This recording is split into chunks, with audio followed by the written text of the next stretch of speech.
രാത്രിയിൽ തട്ടുകടയിൽ വന്ന് ചായ കുടിക്കാൻ വരുന്ന കുട്ടികളെ സൂക്ഷിക്കണം. കാരണം അവർ മിക്കവാറും എല്ലാവരും ലഹരിക്കടിമയാണ്. 12 മണിക്ക് ശേഷം ബൈക്കുകളിൽ എത്തുന്ന ഇവരെ ആ ഹോട്ടലിലും അല്ലെങ്കിൽ രാത്രിയിലെ തട്ടുകട നടത്തുന്നിടത്തും അവിടെ ലഹരി പദാർത്ഥം വിൽക്കുകയും ലഹരി പദാർത്ഥം ഉപയോഗിക്കാനുള്ള സൗകര്യം ലഭിക്കുകയും ചെയ്യുന്നതാണ്.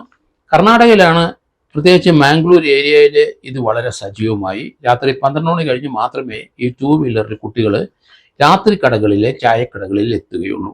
അത് പോലീസ് വായിച്ചു വെച്ചു. അവിടെ പല പ്രശ്നങ്ങളുണ്ടായി. അതിനുശേഷം കർണാടകയിൽ രാത്രി 12 മണി കഴിഞ്ഞപ്പം ചായക്കടകളൊന്നും ഇതുപോലെ തട്ടുകടകൾ പ്രവർത്തിക്കാനായിട്ട് അനുവദിക്കാതെ വന്നപ്പം ആ കുട്ടികൾ പതുക്കെ കേരള ബോർഡറിലേക്ക് പതുക്കെ വന്നു തുടങ്ങി. കുമ്പളയിലെ, കാസർഗോഡ് കുമ്പളയിലും ചേവാറിലും ബന്ദിയോടും ഉപ്പള ഭാഗത്ത് ധാരാളം തട്ടുകടകൾ രാത്രി തുറക്കാൻ തുടങ്ങി. കർണാടക ബോർഡറിലുള്ള പല കുട്ടികളും ബൈക്കുകളിൽ ഇവിടെ എത്താൻ തുടങ്ങി. അവരിവിടെ വന്ന് 12 മണിക്ക് ശേഷമേ വരുള്ളൂ. തട്ടുകട 12 മണിക്ക് ശേഷമേ തുറക്കുകയുള്ളൂ. ചായ കുടിക്കാനായിട്ടാണ് യുവാക്കൾ വരുന്നതെന്നാണ് പറയുന്നത്. പക്ഷേ 3 യുവാക്കളെ ഏതായാലും പോലീസ് കസ്റ്റഡിയിൽ എടുത്തു കഴിഞ്ഞു. കാരണം അതിന് തൊട്ടു മുമ്പ് പൈവളികെ ഗ്രാമപഞ്ചായത്ത് പരിധിയിലെ ചേവാറിലെ അവിടെ ചില സംഭവങ്ങളുണ്ടായി. അവിടെ രാത്രി 12 ശേഷം ബൈക്കുകളിലെ ഏകദേശം 6 ബൈക്കുകളിലെ 11ഓളം ആൾക്കാർ, ചെറുപ്പക്കാരവിടെ വന്നു. അവർ വന്നത് അതിസ്പീഡിലും വെള്ളമടിച്ചും അല്ലെങ്കിൽ ലഹരി പദാർത്ഥം കഴിച്ചും വന്ന് ആ 11 പേര് അപകടത്തിൽപ്പെടുകയും അവരിലെ ഒരാൾ ആ സംഭവ സ്ഥലത്ത് കൊല്ലപ്പെടുകയും ചെയ്തു. ബന്ദിയോട് അപകടത്തിൽപ്പെട്ട ഒരാൾ, ബന്ദിയോട് എന്ന സ്ഥലത്താണ് അപകടം ഉണ്ടായത്. അവർ ലഹരി ഉപയോഗിച്ച് അതിസ്പീഡിലും പോകുന്ന കുട്ടികളാണ്. ഒരാളും കൊല്ലപ്പെടുകയും മറ്റൊരാൾക്ക് വളരെ ഗുരുതരമായി പരിക്കേൽക്കുകയും ചെയ്തു. അങ്ങനെ ആ പരിക്കേറ്റയാളെ മാംഗ്ലൂർ ആശുപത്രിയിൽ പ്രവേശിച്ചിരിക്കുകയാണ്. ഗുരുതരാവസ്ഥയിൽ തന്നെയാണ്. അതിനുശേഷം പോലീസ് ആ പൈപ്പവളി ഗ്രാമപഞ്ചായത്തിലും പരിസരത്തും പോലീസ് സജീവമായി. അതുകൊണ്ട് അവിടുന്ന് 3 പേരെ, ചായ കുടിക്കാനെത്തിയ 3 പേരെ പോലീസ് കസ്റ്റഡിയിലെടുത്തു. എതിർപ്പ് ധാരാളം ഉണ്ടായെങ്കിലും ലോക്കൽ CPM നേതാക്കന്മാരും CPI അംഗങ്ങളും പോലീസിനെ സപ്പോർട്ട് ചെയ്തു. കാരണം കുട്ടികൾ വഷളായി പോകുന്ന രംഗങ്ങളായതുകൊണ്ട് അവര് പോലീസിന്റെ ഒപ്പം നിന്ന് അവരുടെ വേലകളൊന്നും പിന്നെ നടന്നില്ല. പോലീസ് 3 പേരെ അറസ്റ്റ് ചെയ്ത് കസ്റ്റഡിയിലെടുത്തു. രാത്രി 12 മണിക്ക് ശേഷമാണ് ഈ ബൈക്കുകളിൽ കുട്ടികൾ എത്തുന്നത്. നമ്മുടെ കേരളത്തിൽ അറിയാം, നമ്മുടെ എല്ലാ പട്ടണങ്ങളിലും രാത്രി 12 ശേഷം പല തട്ടുകളും തുറക്കുന്നതായിട്ട് കാണാം. പോലീസ് അതിനകത്ത് ഇന്റർഫിയർ ചെയ്യുന്നില്ല. അതുകൊണ്ട് ദയവായി പോലീസ് ഇന്റർഫിയർ ചെയ്യണം.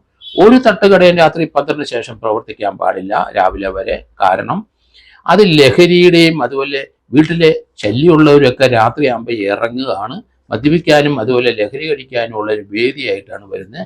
പല ചായക്കടകളിലും രാത്രി തുറക്കുന്ന തട്ടുകടയിലൊക്കെ പോയിരുന്ന് ചായ കുടിക്കുന്ന ഭാവനയിരുന്ന് അവർ ലഹരി പദാർത്ഥം ഉപയോഗിക്കുന്നത് കേരളത്തിൽ സജീവമായിരിക്കുന്നു. അടിയന്തരമായി പോലീസിന്റെ ശ്രദ്ധ, എല്ലാ പോലീസ് SHOമാരുടെ ശ്രദ്ധ ഇതിനകത്ത് ഉണ്ടാകണം.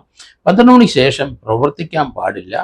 കാരണം അത് തീർച്ചയായും കൈവിട്ടു പോകും കാര്യങ്ങൾ. രാത്രി സഞ്ചരിക്കുന്ന, രാത്രിയിലെ തിരുവനന്തപുരം നഗരത്തിൽ തന്നെയാണെങ്കിൽ രാത്രിയിൽ ത്രൂഔട്ട് പ്രവർത്തിക്കുന്ന ചായക്കടകൾ ധാരാളമുണ്ട്. റോഡ് സൈഡുകളിൽ പുറങ്ങോണം ഭാഗത്തൊക്കെ രാത്രി വളരെ സജീവമാണ്.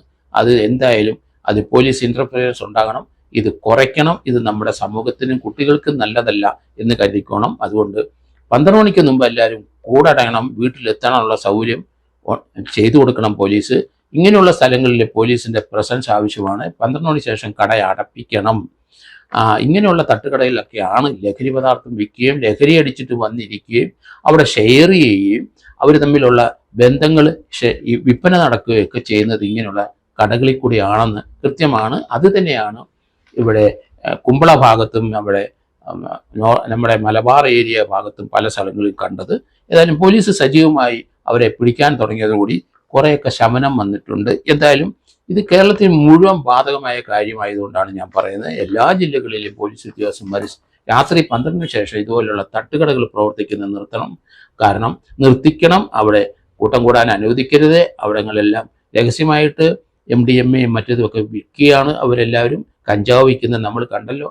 കഴിഞ്ഞ ദിവസം 300 കിലോ കഞ്ചാവാണ് നമ്മളെ തിരുവനന്തപുരം നഗരത്തിലെ കരമന ഭാഗത്തുനിന്ന്, പാപ്പനംകോട് ഭാഗത്തുനിന്ന് പിടിച്ചത്. അതുപോലെ ചെറിയ ചെറിയ 100 കിലോയോ 20 കിലോയോ 50 കിലോയോ ഒക്കെ ധാരാളം അവിടെ ഇവിടെയൊക്കെ പിടിക്കപ്പെടുന്ന കാഴ്ച കാണുന്നുണ്ട്. ലഹരിക്ക് അടിമകളായി മിക്കവാറും ഉള്ള നമ്മുടെ കുട്ടികളെല്ലാം. അതുകൊണ്ട് ഇതിൻ്റെ സോഴ്സ് നമ്മൾ കട്ട് ചെയ്യണം. രണ്ടാമത് ഇതുപോലുള്ള ഓപ്പർച്യൂണിറ്റി, ഇതുപോലുള്ള അവസരങ്ങൾ കൊടുക്കാനും പാടില്ല. അതുകൊണ്ട് പോലീസ് സജീവമായി അവർ രംഗത്ത് വരണം. എക്സൈസ് ഡിപ്പാർട്ട്മെന്റ് രംഗത്ത് വരണം. രാത്രി കാലങ്ങളിൽ തുറക്കുന്ന തട്ടുകട മുഴുവൻ അടപ്പിക്കണം, അല്ലെങ്കിൽ അവിടെ വാച്ച് ചെയ്യണം.